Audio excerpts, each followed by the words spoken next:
Peace forever and always. Welcome to another edition of the Realities Temple.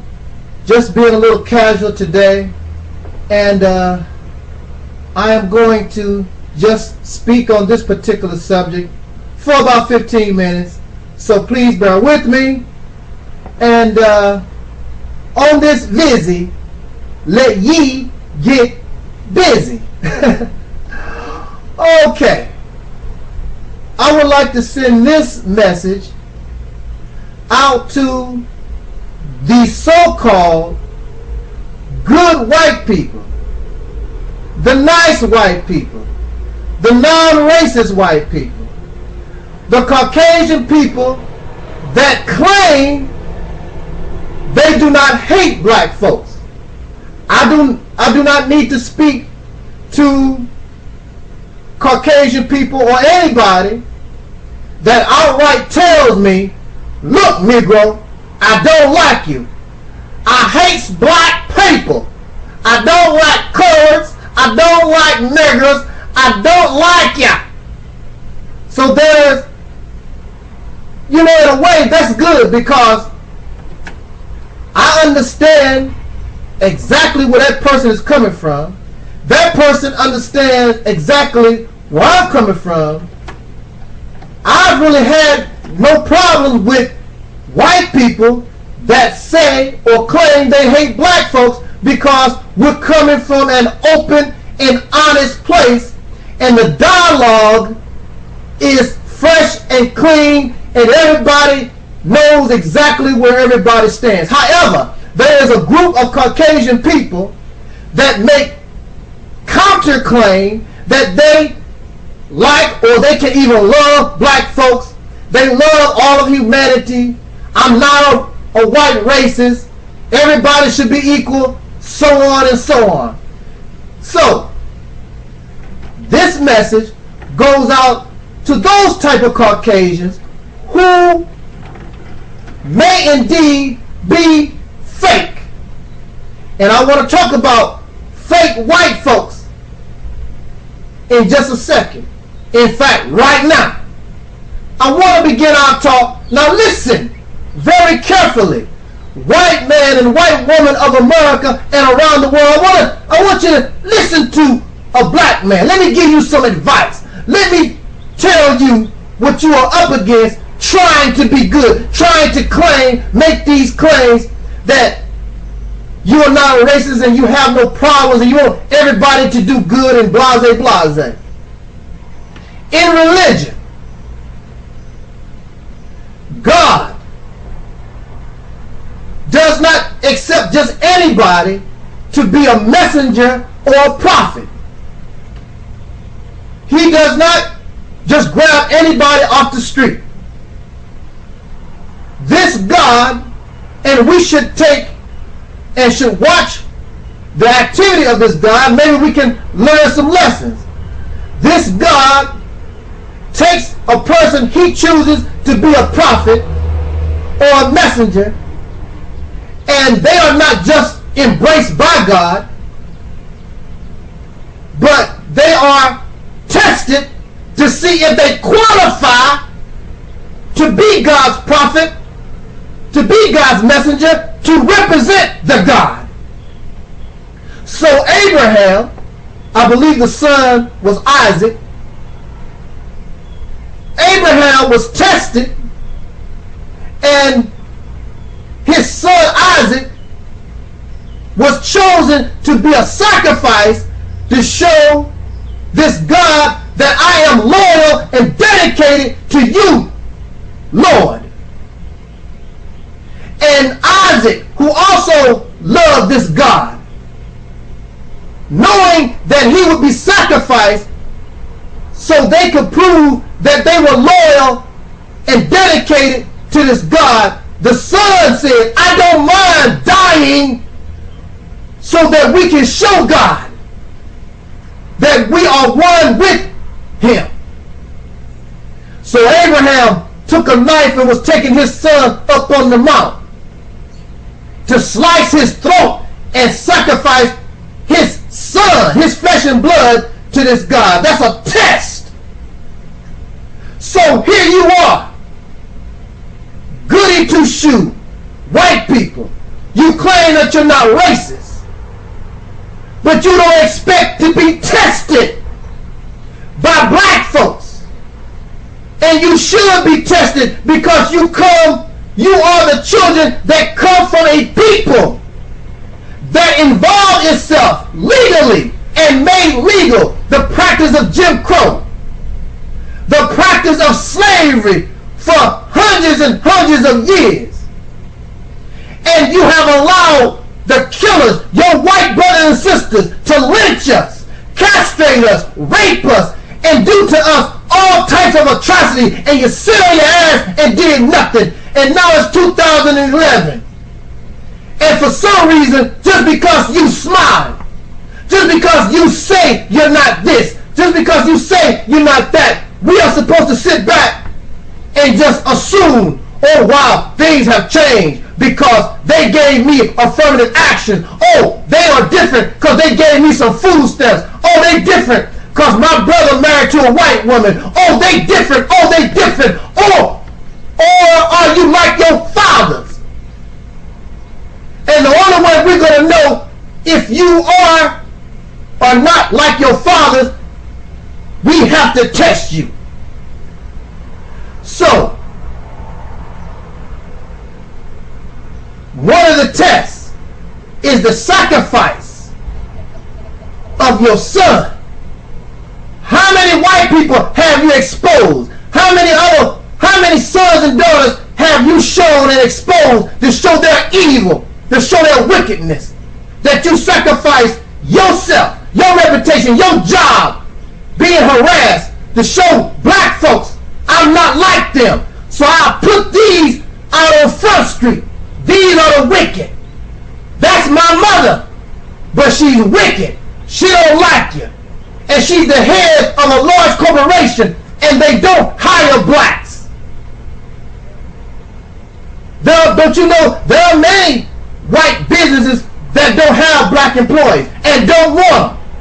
Why don't you throw them off? But you won't do that because it's difficult to fight against skin that looks like yours because we've been conditioned to be loyal where you've been conditioned to be loyal to your race. You don't suffer self-hatred like black folks do because we'll snitch and rat each other out so that the white man can be happy, hope that the white man will pat us on the head. Black folks do it all the time. Many Caucasian people come to my channel and they get extremely angry. They get extremely angry, but at the same time they talk about they're not racist. But when I reject their talk that they are not racist, that they are not like their fathers, then they get angry. When they talk and try to explain themselves and I reject it and all their opinion and they can't defend themselves, then they become angry. And when you become angry, the real you shows up, no matter what your color is. Because when you get angry, you lose it. And the real person comes out. If you love your mother, if you love your father, no matter how angry they make you, you'll never say an ill word about them. You will always, no matter how angry you get, you'll never call your mother a bitch. You'll never disrespect your father. But see, if that's how you feel deep inside, there's something that they done that you didn't like or whatever deep inside, and you've been harboring that for years or whatever, anger will bring it out. So when I made a ban telling many Caucasian people, I don't want you on my page no more, you're troublemakers and whatever, etc., etc., etc. Many Caucasian people who said they were my friend, they had me on their friend list, and they socialize with me, civil and courteous. But when I made that ban, I hereby order that white people will not be entertained in this ministry any longer. The real them came out. Do you believe I'm going to talk and socialize with you and not test you when I know historically that you are the children of liars and murderers and thieves and deceivers and manipulators, and I'm not going to test you? You think I'm going to let you get close to me and socialize and interact with me, and I'm not going to test you? So I tested my white subscribers, my Caucasian subscribers and friends, and many of them failed because they got angry. And the anger caused them to reveal who they really were. Those who really are what they claim, they wrote me emails and said, Brother Talik, I understand exactly what you said and why you must do what you do. But I'll still be watching your videos because I enjoy what you say and I know exactly what you stand for. So my white subscribers, some of them that have been with me in this ministry for years, who know me and who are real in what they're talking about, they are still here. But the rats and the fakes, they're gone. They're gone to the wind because I tested them and made them angry. They failed the test. And I am so happy that they are gone. So you don't understand, I'm not about race at all. I'm about freedom, justice, and equality for everybody. But you got to call a spade a spade. You have to talk real truth. And my white subscribers understand and know what I have to do. So they are still here. My subscription didn't hardly go anywhere. So that should tell you something. The Realities Temple ministry embraces red people, black, Caucasian, all humanity. We want freedom and justice and equality for everybody. But you got to describe the wicked. You got to tell it like it is. And if it's a black man that's doing evil, you got to say it. If it's a white man that's doing wickedness, you got to say it. I have exposed these covert races. And then, to bring this little talk to conclusion, go to these so-called non-racist channels. I have nothing against black people. Make them white folks angry. Make them mad. See how they talk to you. You're a porch monkey and you're a welfare recipient. They start calling you all kinds of names because see, you made them angry and the real racist that's in them came out. You don't fool me. I know what it takes. It takes the test. So remember, y'all, you have to test everybody. You have to test me. When you get married to a wife or a husband, you have to test them to see if they're worthy of your love. Most of these suckers don't fail. Make them angry. Test them. Take them by surprise. And then you'll see exactly what you have and what you got. This is your brother Talik Even Raw. We have exposed many of these fake Caucasian people. Don't bring that madness to me. You don't fool me at all. But you can enjoy socializing with other fakers, just like you, the Uncle Toms and the other dark Europeans. But you're not going to pull that off here. Thank you for listening. Let's talk about it. Jot down your comments. I'll open this up so some white folks can talk to, because they need to defend themselves if necessary. This is what it is. The Realities Temple on earth. Woo! It's hot in here. But I'm not taking off my clothes. Okay. Welcome back. Welcome back. Oh, man. Just being a little casual. This is the Reality Step on Earth. I am the mighty Angel Snub 7. And remember, you are just as mighty as I am. So, and you know, well, I don't have a lot of power, but it's good to think that you do.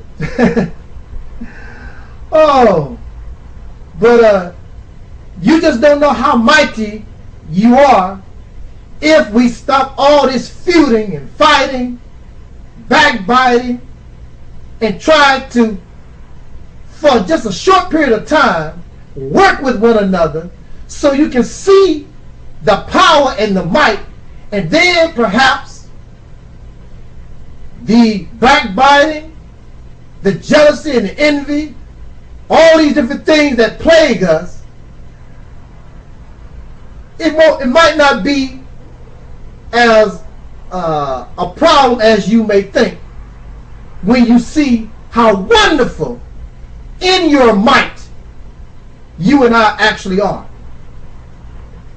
So this led me to think about how many of us, we view Uncle Toms. We view so-called sellouts. I don't like using that word, Uncle Tom. I don't like calling our people a sellout, because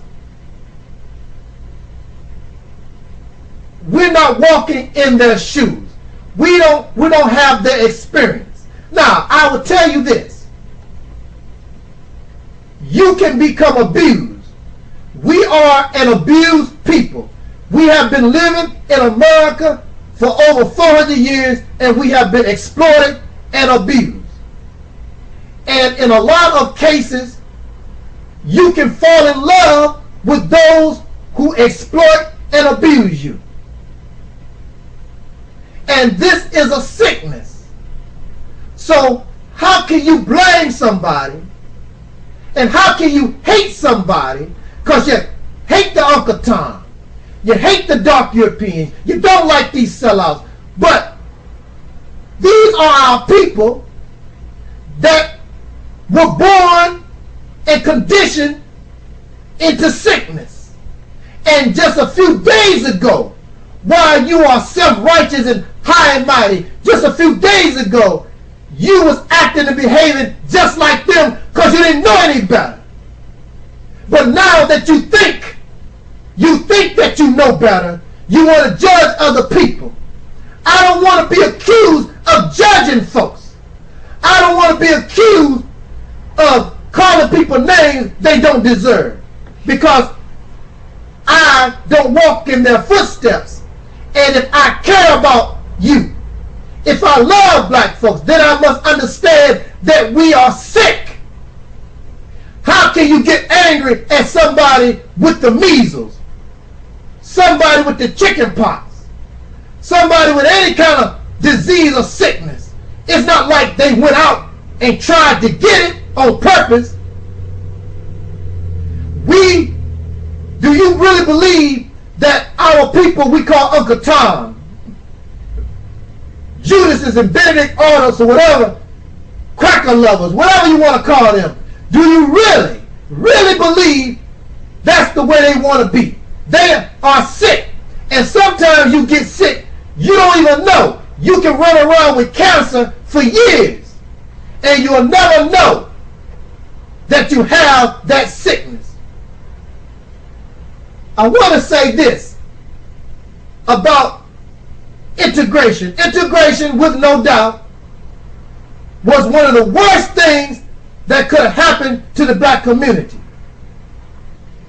Many of you think that integration was about trying to sleep with white folks, trying to love getting to bed with them. That's not what integration was about. That's not what Martin Luther King and all those brothers and sisters, that's not what they died and bled for and sacrificed for. You don't hear nowhere in Martin Luther King's speech, and y'all want to make mockery of him and call him an Uncle Tom. There's nowhere where he talked about, oh, I just want to get into bed with a white woman. Integration in their minds was nothing but a fight for equality. And integration was nothing but symbolism and wanting equality. Here we are, living in America. Black people are American citizens.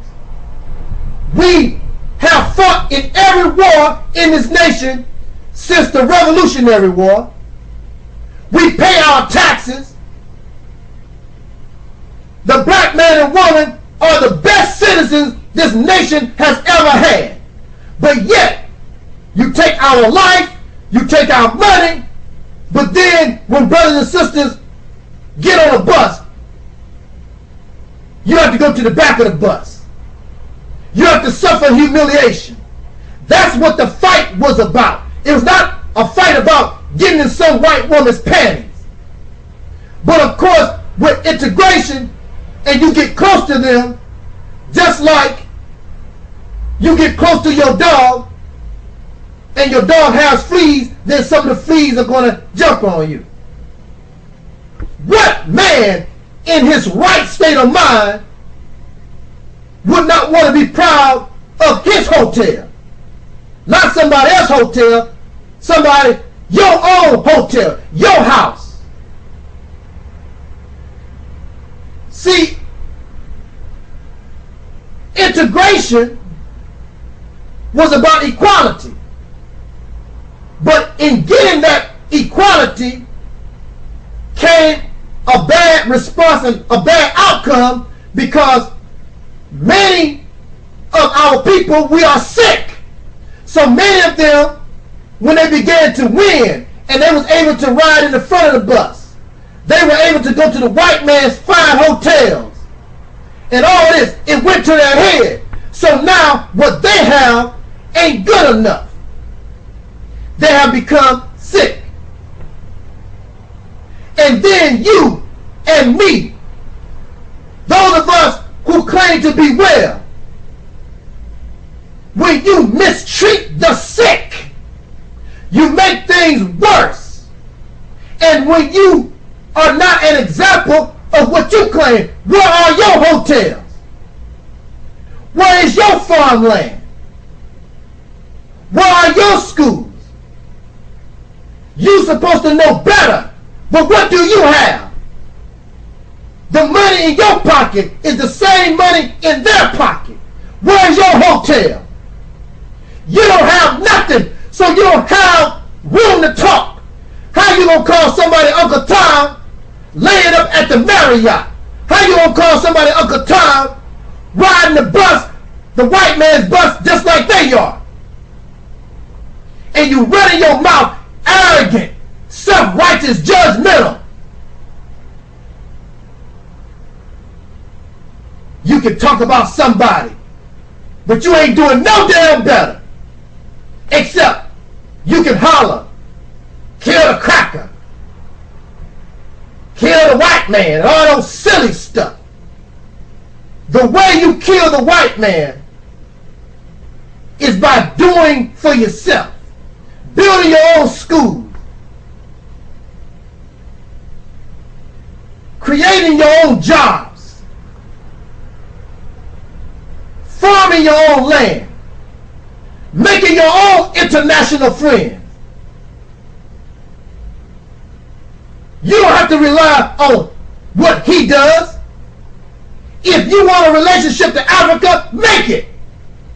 If you want to trade with Africa and start doing things with Africa or Japan or China or anybody, then do it.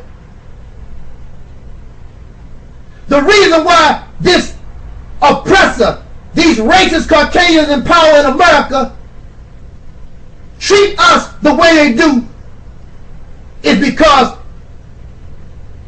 we don't see the value in ourselves. We continue, no matter how black power, no matter how many bean pies you sell, you're still in the same condition and you hate one another so bad that you can't unite and share your resources to get the job done. And he sees you in this pitiful condition.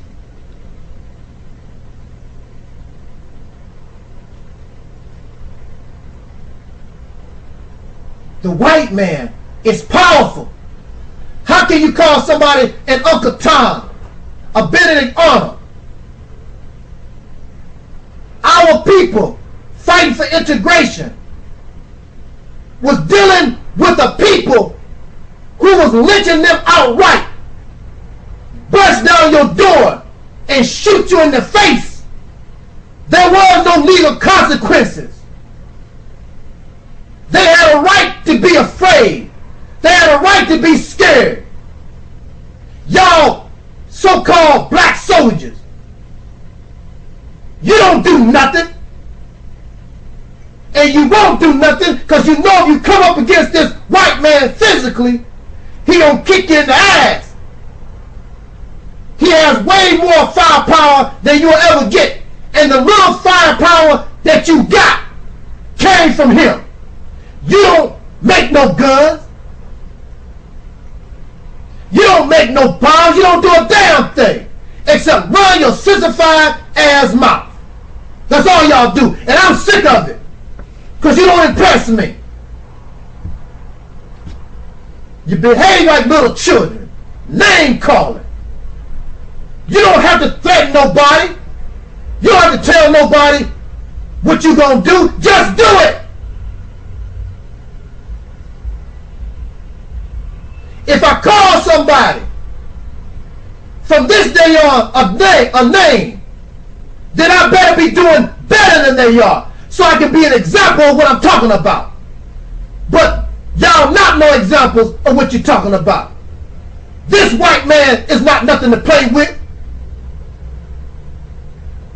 How many of our leaders have died because of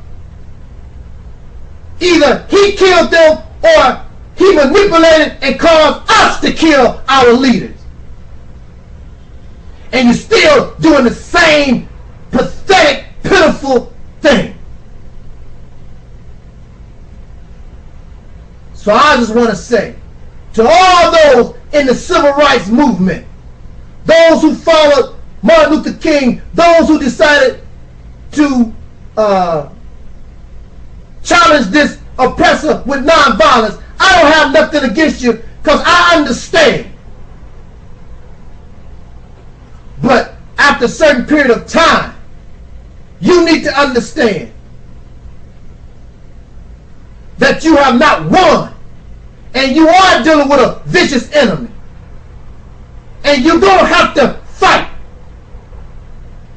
because this beast is not going to let you go without a fight. You got to be strong with him. You got to pick up a stick when you're dealing with a vicious beast, a rock or something. A beast, a savage animal, don't respond to beautiful words. And that's what we're dealing with. You have to love yourself enough to show the world and you and your babies and our women that whatever the white man got, we can build and do just as good and better. Whatever they did in Egypt, or whatever they did anywhere in other civilization, we can do it and better. Then you can talk. But until you produce, we are a joke. So laugh. Ha ha ha ha ha ha ha. Because that's all we are right now. We need to respect our elders regardless. Honor our elders, because whatever they did, they made it so we could be here and be as comfortable as we are. Whatever they've done. And if you can do better, show it. Stop talking about it. Show them.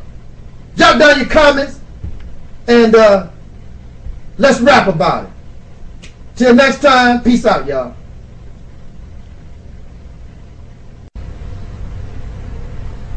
Well, howdy, partner. You've made no mistake. This is, of course, the realities check on earth. Just being a little casual, just talking with us. And on this particular topic, I just want to make a quick point, then go on about my business. So, please just get a little comfortable, put on your seatbelt, and go on this ride with me, just for a few minutes. Can you hang? Yeah, you can hang. Let's talk about it. There is no doubt for us, we who are born the descendants of slaves in America, there is no doubt that there is an element in the United States of America and around the world, but since we live in America, we're going to talk about America. I'm not going to go to Zimbabwe. I'm not going to go to Haiti. I'm not going to go to Europe. I'm talking about right here in America. Our experience. When people start talking about what's going on in Europe, what's going on in Africa, and all these different places, that's a distraction talent to keep them from dealing with us who point the fingers at Caucasian people in this country that did evil to our ancestors and continue to mistreat us till this day. So they point, oh, but look what's happening in Africa. There's slavery in Africa. They doing this over here. I'm talking about America and your American behind. Your racist white self. I didn't want to say it. Woo! Sometimes you just get emotional, and I'm from the hood too. But I want to portray and place before the public a much better image than being some ghettoized Negro. And plus, that's not me anyway. The only reason why any type of profanity has ever entered my vocabulary was because I used to do stand-up comedy and imitate Eddie Murphy. You know, Eddie. And Eddie does a lot of cussing. So I got caught up in that, and it's still there, but that's just not me, never have been me. But this element of Caucasian people are our enemies. And they are racist. They created race. And to take the heat off of them, they want to try to call us racist because we stand up and complain and fight against the racism that they created. Ain't that a beat? They are so slick. That's one of their tricks. I don't fall for that. Maybe some of these Uncle Tom dark European idiots, maybe they go for it. I don't G for that. Another thing, brothers and sisters, and anybody that's listening to the sound of my voice, something else we should not G for is the use of sound bites. Racist Caucasian people in the media, they use sound bites. And technically, sound bites are supposed to be used in order to shorten down an event or the speech or dialogue between persons or something an individual is saying. Not to take away from that person's message. But of course, as you know, the racist Caucasian people, the racist Caucasian Jewish media, controlled media, Zionist controlled media, and whomever, because some of y'all blacks, if you have a little newspaper or a little show, you will do the same thing. They use sound bites for their own purpose. These are people that claim to be honest, claim to be caring for other people, claim to be civil, but they take sound bites from those they don't like and twist and manipulate the sound bite to make it sound, make that person sound like what they accuse them of. So one of the most famous sound bites within recent times that I know of was when Louis Farrakhan was talking about Jews, and they took the sound bite where Louis Farrakhan called Adolf Hitler wickedly great. He called him wickedly great, but he was a great man. Not saying that he was great, a good guy, but he still was great. But he was wicked. But they took the soundbite and they took his words to twist it around to make the mass of the people who would listen to their radio or read their newspapers, they twisted his comment around to make it seem as though Louis Farrakhan supports Adolf Hitler and what Adolf Hitler done to Jewish persons. Using sound bites for that purpose, that's wickedly great. And even on YouTube, there's no difference. I have videos of Caucasian people in some places on my channel, and I take the whole video and download the whole video so you can see exactly the original video unedited, and the original owner can vouch for it. I ain't changed nothing to let you listen before I respond to what this racist Caucasian is talking about. But when they deal with me, because they know they lie, when they call me a racist, when they call me a hater, and they call me a devil and a demon, all these silly things that they come up with, they really don't use sound bites at all because I don't talk like that. But when they do, they try to take a sound bite to try to manipulate it and twist it to make me what they have lied to the people what I'm about. And they believe they should be seen as good. You are good. Good and evil. Good and wicked. Devil's son. Devil's daughter. That's what you are.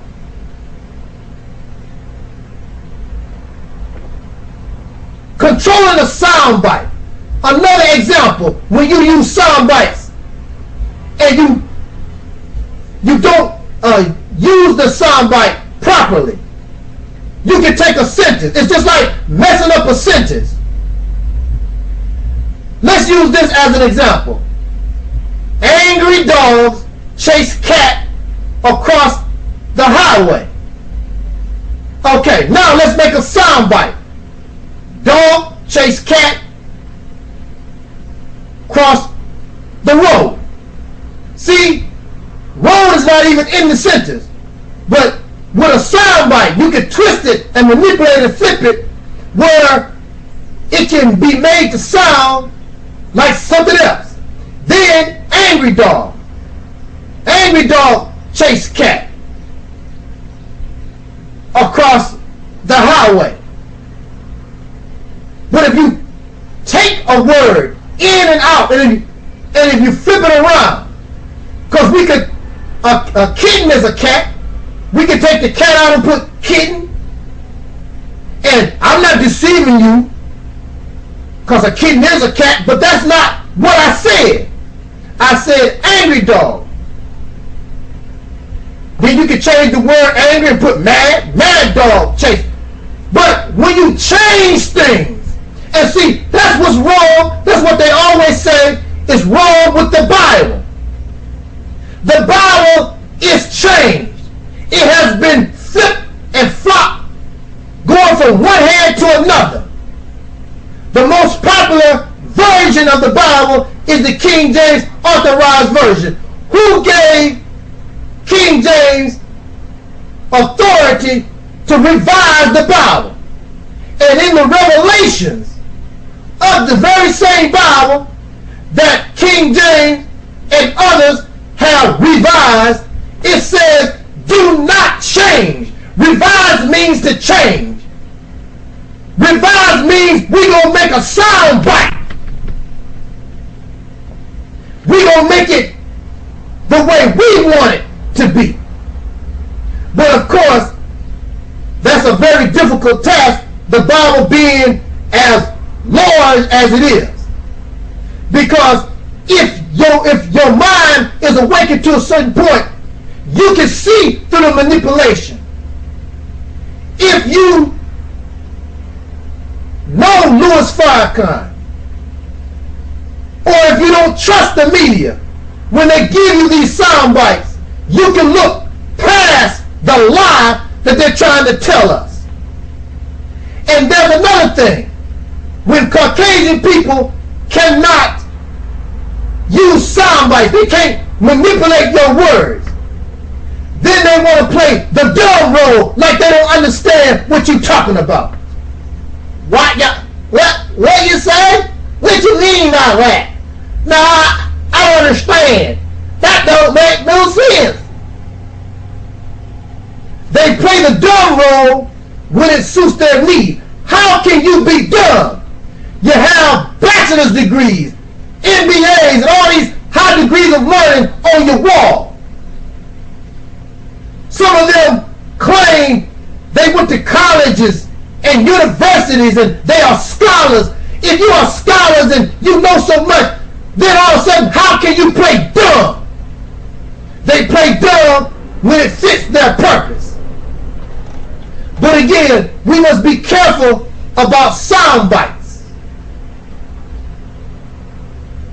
If you really want to know about somebody, then go to the source.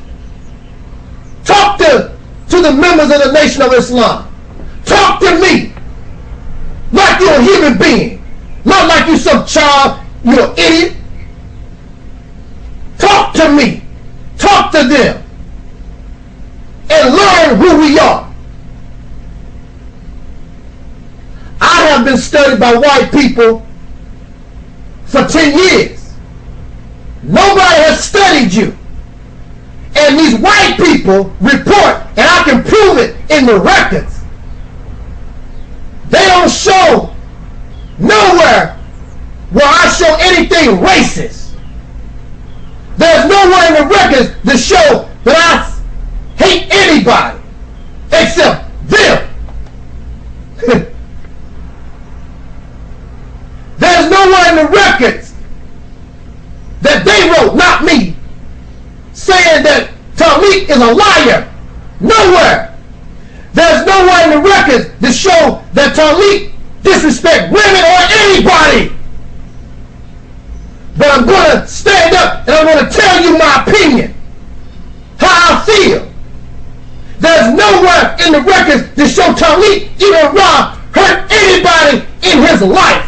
Nowhere. Now, you different. Because we know some of y'all out there, you're in bad shape. You can't talk about me. I have the state of Missouri and hundreds of people that studied me with degrees tell you what I'm about. But I'm going to be open and honest with you, and you should be like that with me. And if you can't, take your happy ass on and make a video with your sound bites in it. And with me, are your sound bites working? Apparently not.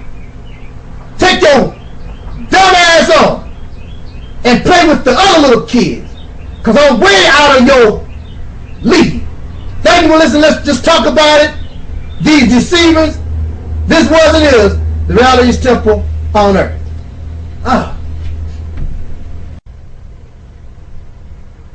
Peace forever and always. Welcome to another edition of the Reality's temple on earth. Of course, I am the mighty Angel Snub Nub 7. Gonna be a little casual. Gotta speak a little fast so I can make all my points within this limited time frame. So let's do this. This subject makes me laugh. It is so funny. And it is incredible that you actually have young men who have been brainwashed to believe this nonsense.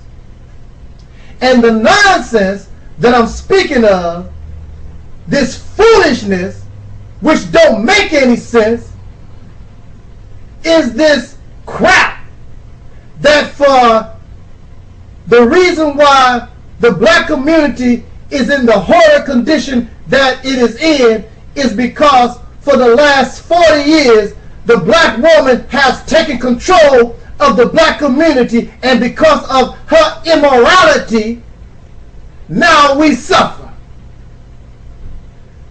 Prior to 40 years, then I guess we were living in righteousness and prosperity. This statement alone doesn't make sense and is ludicrous.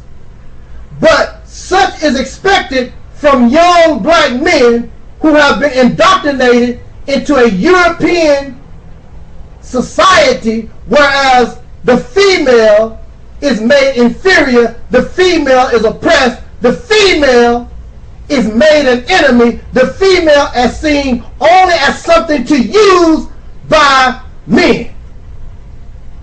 Now, these who would be idiots, these who would be ignorant, they will come to somebody like me who is in my right state of mind and bring this nonsense to me.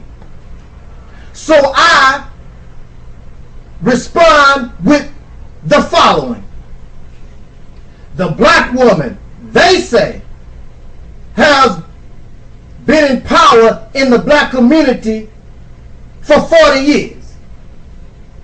The black man and woman, we who are the descendants of slaves in America, we have been in America for at least close to 400 years. So let us just say 400 years. The black woman has only been in power, as you say, for the last 40 years. Now, that leaves us 360 years. And you say, before the black woman came into power, the white man ruled for 360 years. Now you tell me. So what was black men doing?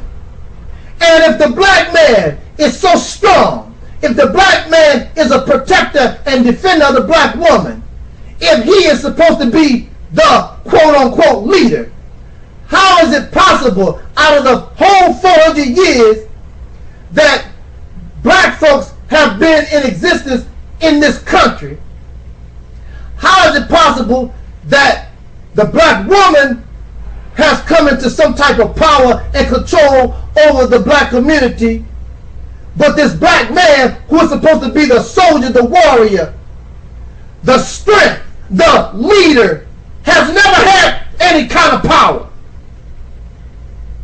So you mean to tell me that the black man is so sissified that he has never had power over his own community, that the black woman, who y'all say is weak, who you say is emotional, who you say is all messed up, immoral, she rises to power within the last 40 years, and the black man has never had power because he failed to challenge the white man to get anything. But the black woman is strong and brave enough that she challenged whatever force there may have been in the way, and within the last 40 years she came into power and she made things worse. That don't even make any sense. Then you ask these bozos to prove that the black woman has has been in any kind of power within the last 40 years? Who are the leaders? Who are these female leaders that's in power in our communities that y'all talking about? Do they control the church? Do they control the educational system? What do they control in the black community except control the population by having babies, and these babies are not supported by their male fathers? What you talking about don't make any sense. So what you're basically saying is the black man is a sissy. He was a punk to the white man, and now he's a punk to black women. Oh, black woman, I'm a leader. The Bible says so. The Bible says so. Would you let me? You need to let me take my place as a leader. If the white man didn't give you no play, why should the black woman pump down to your sissified ass and give you some play if that's the case? You are the ones that should be wearing tampons. You don't have to ask no white man for nothing. You don't have to ask no black woman for nothing. If you the spirit, if you the warrior, if you the soldier that you claim you be, then take your place, whether they like it or not. But y'all a bunch of sissies. And since you scared of this oppressor, then you think it's easy to jump on black women, and these black women show your punk, sissified ass that it's not easy. She'll fight you back. You can't fight the oppressor. I'll be damned if you come up in my house after I work. You ain't gave me nothing. You ain't paying for no babies. You're not providing no protection for me. You're not doing anything. And you think I'm supposed to respect you. You ain't earned no damn respect. You don't get a college degree until you earn it. You don't get a promotion at a job until you earn it. But your Bible or your Quran or whatever your religion talk about, oh, the man's supposed to lead. You lead when you earn it. And you deserve it. Sit your punk, sissified, bugged ass down. I don't respect you. The reason why the black woman in America is the way she is because we as black men have failed to protect her, failed to secure her. So why should she bow down to you when you bow down to the white man? She can bow down to the white man and get her own stuff and cut out the middleman, which is your begging ass. The black woman is the leader of the community under religion, and most of these sisters are religious. They will bow down to this weak, pathetic man because her Bible tells her the man is the head of the household, regardless to how pitiful he is. And that's where she make a mistake. You want to get on black women's case because they raise our children. Where your ass at? Where are the men at? You can take your place and teach your sons how to be a man. But you want to know something? You don't know what that is. I have seen in households with so-called quote-unquote men in the house, and the young boys grow up just as sissified as anybody else because it's a man in the house, but you weak and you incompetent. The white man still rule over your sissy ass. You have become loyal to his religious teaching that he forced on your ancestors. You talk about black women like she's some animal, she's some kind of inferior, some kind of thing. And you learn how to hate black women, your sisters, your mother, your nieces, because you have grown up in this Europeanized society, and I don't give a damn how black you claim you are. You can't be African. You can't be black like you claim you are, and you put down your black woman for no whatever reason. I don't care what she is, because your sissified ass, you ain't no better. If the black woman is immoral, your ass is immoral. Who are the drug dealers in the community? Black men. Who are the main ones killing black people in the community? Black men. Who the dope fiends? Black men. Who the druggists? Black men. Who the ones not taking care of their children and abandoning their babies? It's the black men. Don't bring me your garbage about the black woman in power. She in power doing what? When you look at black leadership, how many black women, how many female names pop up? Y'all always talk about Malcolm and Elijah Muhammad, Jesse Jackson, or Al Sharpton. How many black women names pop up? Very few. Because the black woman not running nothing. She's dumb enough to let y'all weak, pathetic ass bugs lead her. She needs to take advantage and control for real. She needs to come into power and leave y'all sorrowful ass at home playing Atari video games with your pants sagging or with your degree, falling and kissing Jesus' ass, Muhammad's ass.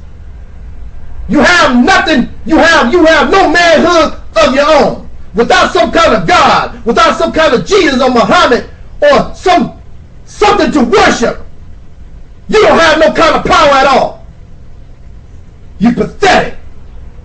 So the woman, because the black man in America has failed to stand up and be what he claimed he is, she had to learn how to be independent, and she should be proud. And your nappy head ass, you mad because she don't need you. Because you pathetic. I don't need nobody and beg nobody. Will you let me be the leader? Will you let me control this? Just take it. And see your woman, when she see you stand strong, she'll step to the side and she don't mind you doing your duty. But you just want her to be a sophisticated beggar. While you begging the white man, and while you honor the white man, you think she's supposed to sit around and honor your ass, and you ain't doing nothing. The white man gave his woman a country. What have you gave the black woman except a damn STD, gonorrhea and syphilis? You ain't gave this woman nothing. The least you can do is give her respect for hanging with us in our pathetic, pitiful condition for all these hundreds of years. And now you turn around and you want to make mockery of her. All women have been oppressed. The reason why the white woman is the way she is because she has lived under the oppression of her man. And so the black woman and the white woman have found common ground. And that's why the black woman caught up in the white woman's nonsense, because the white woman don't give a damn about you, black woman, with your attitude. Your black man has been destroyed. He's a pitiful creature. And I'm not going to go for that nonsense. You ain't nothing but a sophisticated beggar, and the black woman can beg for a damn self. Why should she allow you to get in the way? She can go straight to the source herself. But when you begin to fight for her, take care of your children, and build your community, and show, not talk about what kind of man you are, show her. She'll step to the side, I'm telling you, and let you do your duty, because she do it all the time. She do it in religion all the time. She wants you to lead. She wants you to be the leader. But you refuse to do it, because you're sissy, scared of the white man, woman beaters, child beaters, pedophiles. Jot down your comment. Peace forever and always. coming to y'all just a little informal. I only have 15 minutes. I'm going to try to squeeze what I need to say very quickly in this allotted time period. So please bear with me and try to keep up, because I got to go through this pretty quick. And here we go. Black power, family. Assalamu alaikum. Ashe Hotep. You hear these words all the time from black men and sometimes black women, but we're going to talk about black men, because black men, or the male, should be the defender and the warrior and the soldier of the black community. Am I right or wrong? Are you the man that is the provider of woman, the defender of your woman and your children, the defender of the community or the nation? Okay. And it is wonderful that many black men would stand up and have awakened to the knowledge and are attempting and trying to stand up and be a warrior and a soldier. Now, they do a better job when they go into the white man's army, because the white man's army puts you in an environment that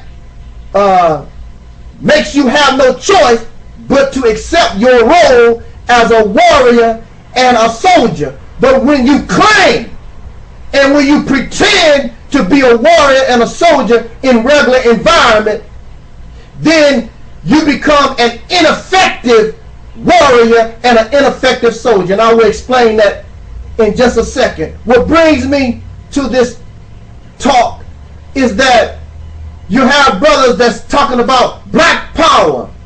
We are at war, family. We are under threat, family. You have brothers that's talking about how bad the black community is. That means the black community is in a poor condition, sad condition. It is in a environment of extreme danger. It is under threat. It is under siege. So it is understood by the black male that they want to be a soldier and a warrior to fight against the threat and those things which bring harm to the black woman, the children, our community, and hopefully one day our nation. This is wonderful. But at the same time, I look at these individuals, black power, kill the white man, kill the cracker, and they so filled up with talk about being a soldier. They want to look like warriors. They want to sound like warriors. But they are not warriors. They are frauds. And I'm going to tell you why they are frauds. Because they are having babies and having families. Now, this is controversial. Actually, it's not controversial. It's reality. But for those who want to justify their actions, then it's controversial and you don't want to hear it. A soldier, listen to me, especially the black man claiming to be a warrior, you don't have time to run around and make babies. You don't have time to run around here and get caught up in love. Oh, brother, come on now. It's natural for a man to love a woman. It's natural for a woman to love a man, but your situation is unnatural. And when your situation turns unnatural, then you have to respond accordingly until you bring your situation back to normal, back to nature. The problem that's holding up and is a hindrance to the black community is sex, drugs, and alcohol. And you want to have a family. You do not see in nature animals reproducing when the conditions are not right. They will not have any babies at all, or they will limit their babies very minimum. And when they are under threat by my enemy, they don't have no babies at all. They are on the defense. They're not thinking about making no damn love. They're not thinking about having no babies. They are under threat. They need to get this enemy off their back.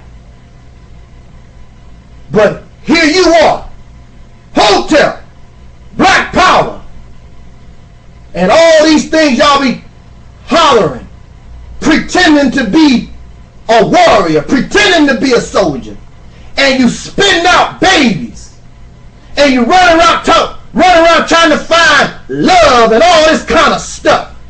But yet and still, you claim that you are under threat. You claim that the conditions is poor. That's just like if you are in the boxing ring and somebody's trying to bash your face in, on your mind is making love. That's one of the reasons why many say that Mike Tyson lost his championship to Buster Douglas because of his family problems with Robin Givens. When a soldier is at war, when a soldier is on the battlefield, when your community is under threat, you fight for your children and you fight for your wife because of love. But you're not thinking about making love. You're not thinking about those children. You're thinking about getting this damn lion, if you are a rabbit, off your back. But see, the problem here is the black man. And even though you scream Hotel, Black Power, Ashe, Shalom, all these things, and you out in the street and you look like a warrior, but you still a damn sex addict. You still, in your mind, you are a breeder. And so, and not only are you a breeder in your mind, but all around you in this filthy and nasty society, you are surrounded by sex, so it stays there. And as long as a soldier or a warrior, as long as your mind is in the gutter, you cannot be an effective fighter.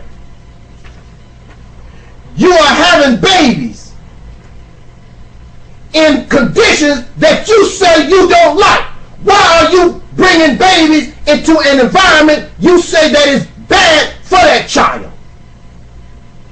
And the resources that you, and the time and the effort you use to raise a child, to raise a baby in a horrid environment, you could be using those same resources to fight the enemy that's making your world, you said, that makes your world a hellhole. Well, we have to make babies in order to fight the war. Babies can't fight no war. You have enough children. Well, not children. You have enough people. Well, you do have enough children. We have many of our children in the orphanage, foster care. You don't need no more babies. You're not taking care of the children that we have. But there are enough adult men, there are enough adult women to fight this war without adding more and bringing children into an environment that y'all say is a threat to us, is bad for us. Even in the animal kingdom, animals do not reproduce under bad conditions, poor conditions. They damn sure don't reproduce under a threat. Rabbits and deer and all those animals, they know how to control their sexual urges. They know when to mate, they know when not to mate. You, because your mentality, you are a breeder from slavery. That's all the black man was. You was a breeder. You still have that type of mentality to breed no matter what. Because the slave master gonna take care of your children. And for most of you, really for all of you, because as long as your money has the white man's face on it, he's the one that's taking care of your ass. And I thought you are a warrior and you are a soldier, because that's not what you want. You want to build your own nation. You want to spend money with your face on it. But y'all sex addicts. You're porn addicts. I don't give a damn if you married or not. Your priorities is all messed up. You are at war. And all your resources and all that you are should be going into winning that war. You claim that you study history. I just watched an autobiography of the warrior Shaka Zulu. He was a warrior. His mind was not obsessed with jumping between some woman's legs, because he's a warrior. If you are a warrior, if you are a soldier, your top priority is defending your woman, defending the nation, defending your children, building your community. But because y'all are breeders, y'all are soldier, warrior, wannabes. That's why you can't mess with me. Because I'm going to expose you for the fakes that you are. Sex addicts, porn fiends. And I'm very sure many of y'all drink alcohol. Many of y'all smoke some weed, do a little drugs. Don't bring that fakeness to me. So if you're going to be a warrior and you're going to stand up, that's why our conditions have not changed. And a warrior and a soldier develops competent generals. You don't have competent generals. You don't have competent leadership. So at this time, it's good that y'all had a mentality. But when the real leadership begins to emerge, you will see the difference. And instead of saying, I want to be free, by any means necessary, like Malcolm said, you will be free. And you will become and get free once you begin to think like a real soldier, a real warrior, somebody that wants to be free, instead of you are comfortable living in your oppressive society with your wife and your children. So continue to complain about your neighborhood, waiting on the damn police. Keep complaining about what's going on, waiting for the real soldier, the real warriors to show up. Keep having your babies and bringing your babies into this environment so your child can be a slave just like your ass. Because that's all you are. I don't care how many bean pies you sell. I don't care how many DVDs on the street you sell. You bringing these children into an environment that guarantees them to be a slave and get caught up in freakish and nasty behavior. They grow up not to be on your side, but they side with the enemy because you did not bear them in the proper environment, because you weren't a soldier. You're a soldier and you're a warrior wannabe. So the enemy has a chance to manipulate and form your child. So what's the sense of having all these children when you cannot control the environment so they will have a good shot at being what you want them to be, instead of them being formed by the oppressor, being all they can be, and they end up in the white man's army? Stop being silly and be a true warrior. And let us get this to going and get this beast off our back once and for all. That's what I want for you. That's what I want for me.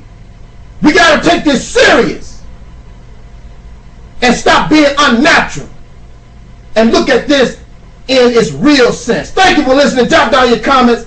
I know maybe you don't like what I had to say, but it is what it is. Peace out, y'all, and enjoy your Sunday. Black out. Peace forever and always. This is your brother, the Angel Snubbing Up 7, and welcome once again to another edition of the Reality's Temple on Earth. Just being a little informal, being a little casual, and hopefully I can make my point within the 15-minute time frame allotted by this particular channel. I want to say that Angel Snubbing Up 7 is a loser. And just because you're a loser does not mean you can't be a winner. The only thing wrong with being a loser is that you accept your loss. You stop trying. In order to win, you must lose. Just like a baby trying to learn how to walk. When the baby first begins to stand, the baby falls. The baby crawls. The baby seems like he or she should be able to walk, but they continue to tumble. Sometimes it takes so long for some people to learn how to walk, it seems as though they may never. But as long as the infant, as long as that child, even though they lose, even though he or she lose, as long as they don't lose the will to keep trying, then eventually they will become a winner.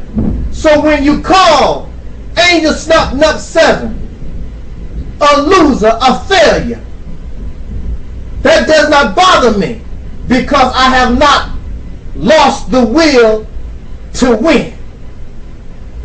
And in reference to that popular rap song by DJ Khaled, of which I love, all I can do is win.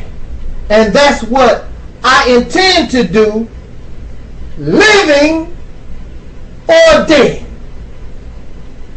When I was a basketball player, in fact, I'm still a basketball player, and I consider myself a pretty good basketball player, many people would not choose me on their team.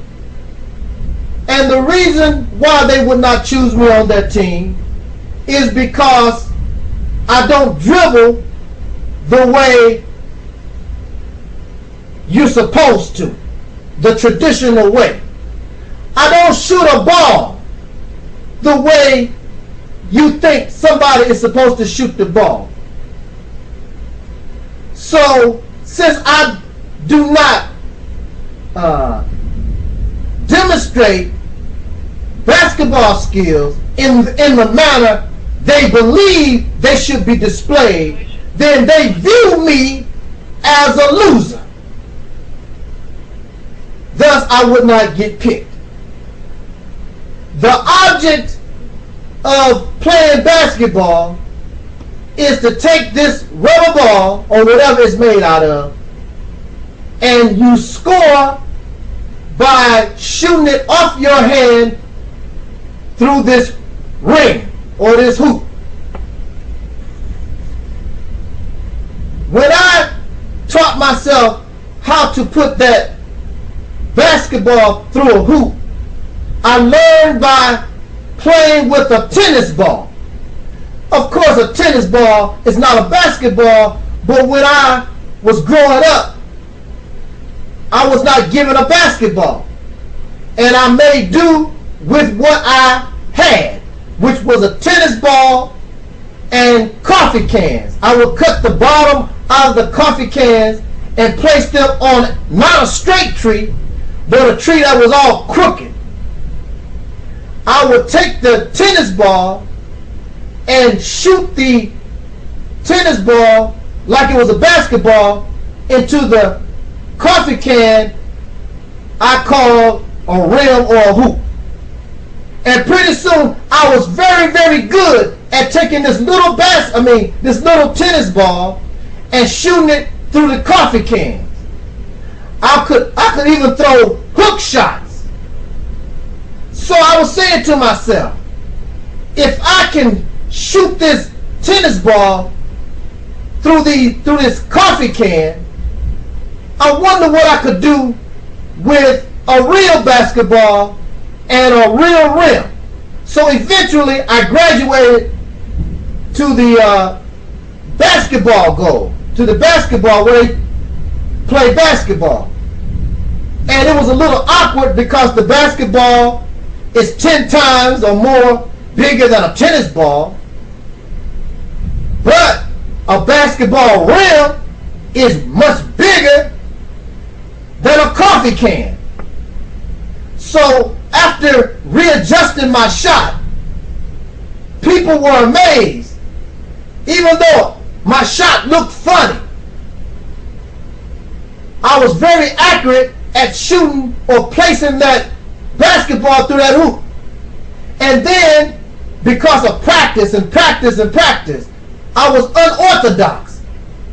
I trained one side of my right hand to dribble the ball so tough it looked like I was dribbling or could dribble with my left and right hand. And my left hand was weaker, but I depended more on my right. So they thought because I basically would dribble with my right hand, I was weak. They just didn't know. And so this person that is unorthodox, this person that looked odd, this person that looked like a loser, I would go on the basketball court because I was different. Y'all got to understand this, because I was different. I became a winner. I would beat these guys back to back. They would get angry because no matter how hard they tried, they could not beat me. They could not win. And so, what I want to say in a nutshell is that the rejection of my ideology, of my philosophy, the rejection of my wisdom does not bother me. The people that come and challenge, test, make mockery, try to degrade, attack my character, all these things do not bother me, because that's what you go through when you are a winner, or when they know or can see that you are a winner. It's a mind game. They want you to believe that you are a loser. People are afraid of change. They are afraid of new ideas. You voted for Barack Obama, and the masses of America screamed change. But they really didn't want change. They wanted business as usual, but they wanted just to be made comfortable. They did not want change, because change is to bring something different. Are you living different in America? Are you doing anything different in America? The only thing you wanted was to become comfortable, because now you're suffering. You do not want change. Barack Obama is doing the exact same thing that all other American presidents have done prior to him. He's a murderer, a liar, a deceiver, just like those prior to him. They don't want change.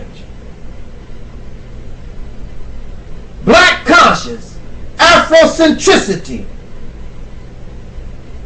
black power, African supremacy, all these things, all these names that y'all come up with, all of them have been used in the past.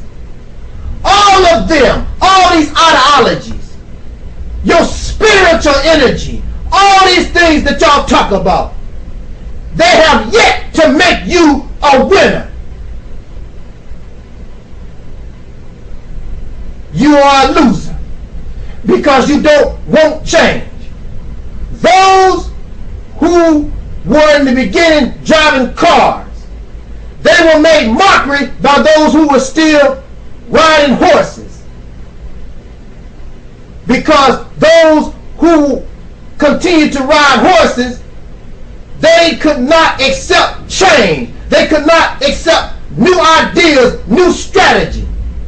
But now in 2011, you may get a horse for recreational purposes, but you don't want to use a horse to get around with. Black power, black revolution, black struggle needs new strategy, new ideas. And until you do that, the only thing you're going to do is continue to be the white man's bitch. And what make you a bitch is the only thing you do is sit back and complain and holler and scream, kill the cracker, and the white man, the devil do this. And the reason why you complain is because you can't change your condition, because your strategy, your idea, your philosophy that has shown you can't work. You hold on to it. You should be driving a car, but you're on the back of a camel. In fact, many of y'all want to spend your hard-earned money to go visit the pyramid so you can ride a damn camel. I can wait for my reward. I can wait for my success, living or dead, because sooner or later, your own idea, your own strategy, your own thought is going to run out and leave you high and dry. So you have no choice but to look for new ideas, new strategy. I'm not that much of a loser, because this ministry has 6 strong channels, hundreds of subscriptions. I have 1-hour lectures that gain views better than the 15-minute videos.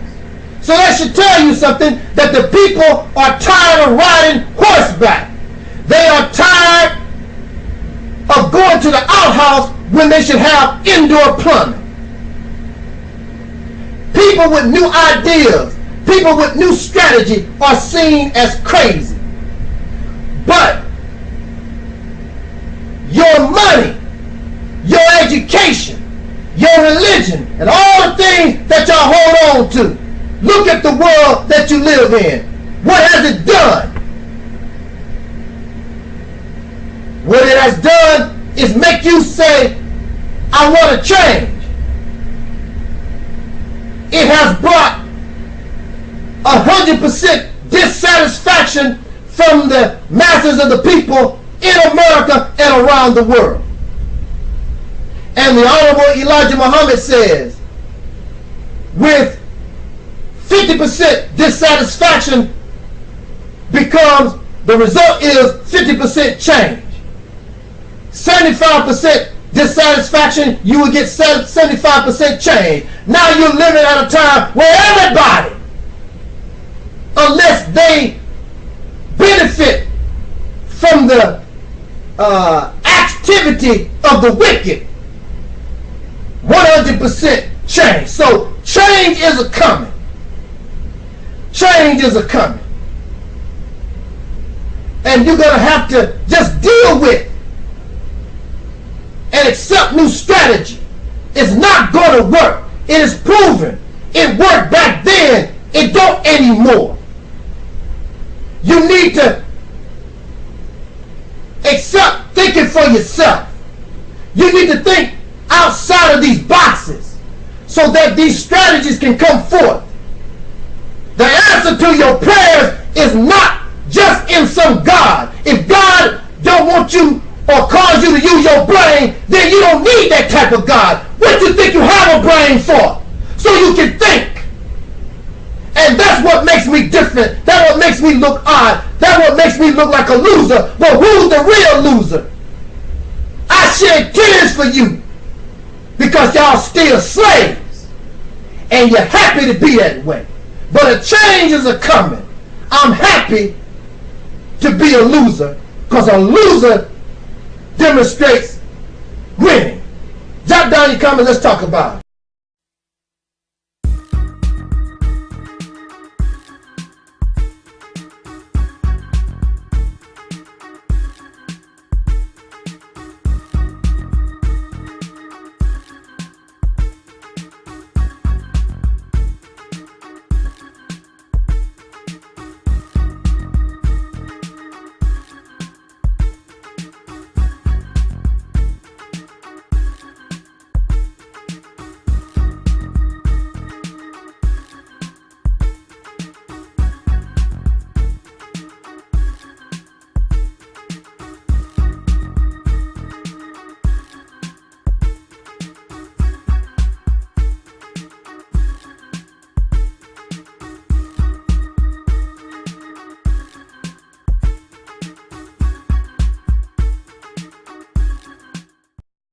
your job being harassed to show black folks I'm not like them. So I put these out on Front Street. These are the wicked. That's my mother, but she's wicked. She don't like you. And she's the head of a large corporation, and they don't hire blacks. Don't you know there are many white businesses that don't have black employees and don't want them? Why don't you throw them off? But you won't do that because it's difficult to fight against skin that looks like yours, because we've been conditioned to be loyal where you've been conditioned to be loyal to your race. You don't suffer self-hatred like black folks do, because we'll snitch and rat each other out so that the white man can be happy, hope that the white man will pat us on the head. Black folks do it all the time. Many Caucasian people come to my channel and they get extremely angry. They get extremely angry, but at the same time they talk about they're not racist. But when I reject their talk that they are not racist, that they are not like their fathers, then they get angry. When they talk and try to explain themselves and I reject it and all their opinion and they can't defend themselves, then they become angry. And when you become angry, the real you shows up, no matter what your color is. Because when you get angry, you lose it, and the real person comes out. If you love your mother, if you love your father, no matter how angry they make you, you'll never say an ill word about them. You will always, no matter how angry you get, you'll never call your mother a bitch.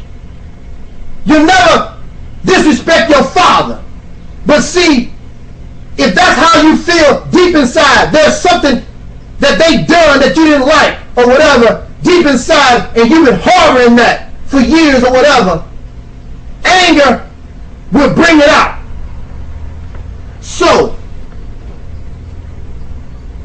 when I made a ban telling many Caucasian people, I don't want your eyes to show this God that I am loyal and dedicated to you, Lord.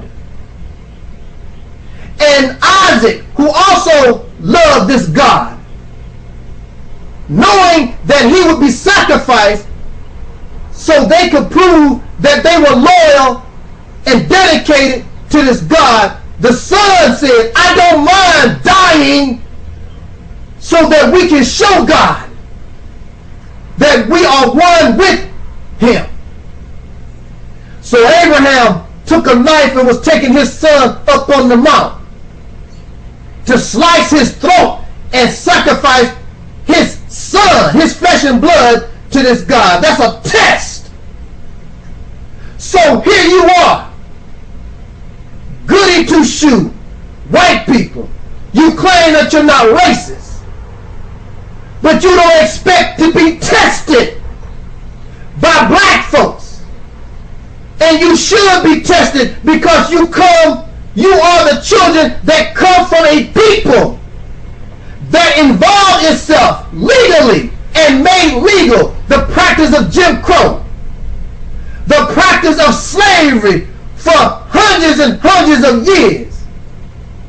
And you have allowed the killers, your white brothers and sisters, to lynch us, castrate us, rape us, and do to us all types of atrocity, and you sit on your ass and did nothing. And now it's 2011.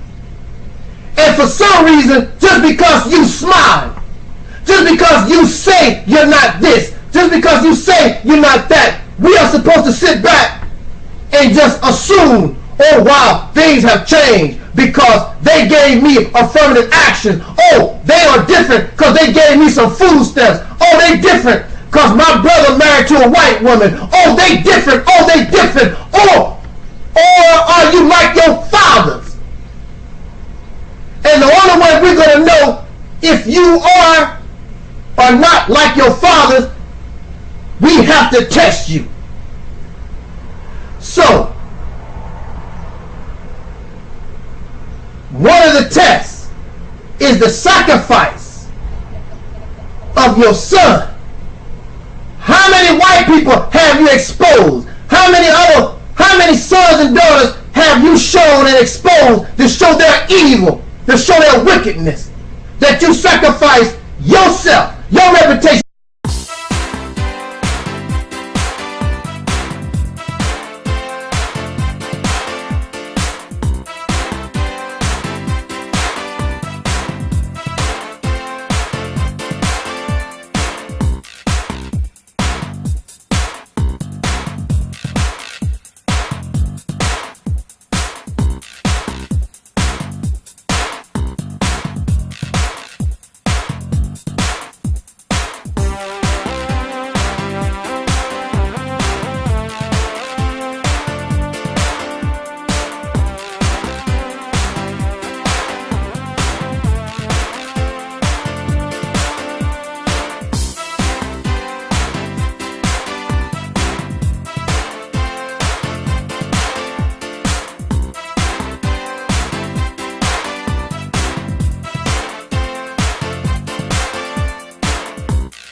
Peace forever and always. Welcome to another edition of the Realities Temple.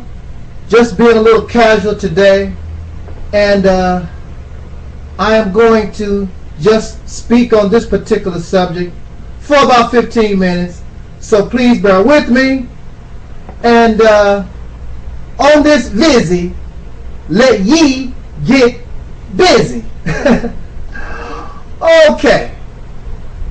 I would like to send this message out to the so-called good white people, the nice white people, the non-racist white people, the Caucasian people that claim they do not hate black folks.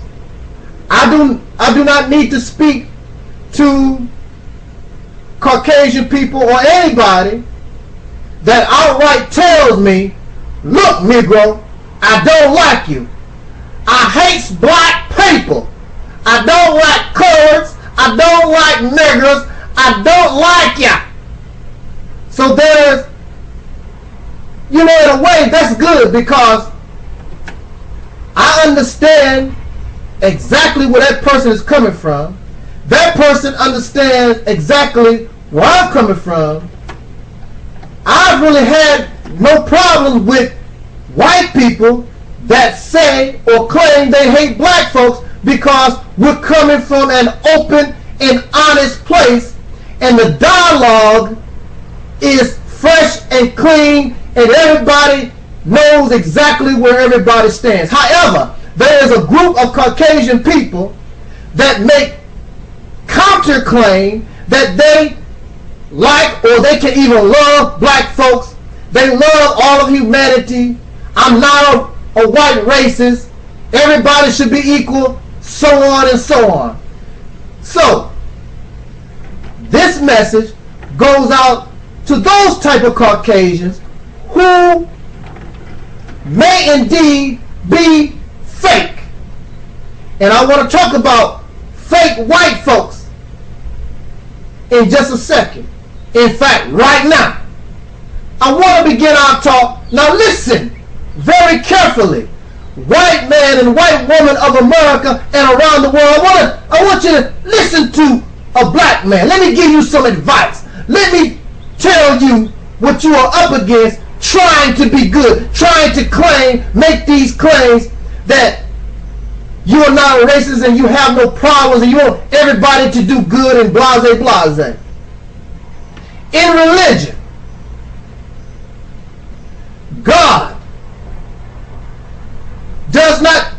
just anybody to be a messenger or a prophet. He does not just grab anybody off the street. This God, and we should take and should watch the activity of this God. Maybe we can learn some lessons. This God takes a person he chooses to be a prophet or a messenger, and they are not just embraced by God, but they are tested to see if they qualify to be God's prophet, to be God's messenger, to represent the God. So Abraham, I believe the son was Isaac, Abraham was tested, and his son Isaac was chosen to be a sacrifice. Page no more, your troublemakers and whatever, etc., etc., etc. Many Caucasian people who said they were my friend, they had me on their friend list, and they socialized with me, civil and courteous. But when I made that bad, I hereby order that white people will not be entertained in this ministry any longer. The real them came out. Do you believe I'm going to talk and socialize with you and not test you when I know historically that you are the children of liars and murderers and thieves and deceivers and manipulators, and I'm not going to test you? You think I'm going to let you get close to me and socialize and interact with me, and I'm not going to test you? So I tested my white subscribers, my Caucasian subscribers and friends, and many of them failed because they got angry, and the anger caused them to reveal who they really were. Those who really are what they claim, they wrote me emails and said, Brother Talib, I understand exactly what you said and why you must do what you do, but I'll still be watching your videos because I enjoy what you say and I know exactly what you stand for. So my white subscribers, some of them that have been with me in this ministry for years, who know me and who are real in what they're talking about, they are still here. But the rats and the fakes, they're gone. They're gone to the wind because I tested them and made them angry. They failed the test. And I am so happy that they are gone. So you don't understand, I'm not about race at all. I'm about freedom, justice, and equality for everybody. But you got to call a spade a spade. You have to talk real truth. And my white subscribers understand and know what I have to do. So they are still here. My subscription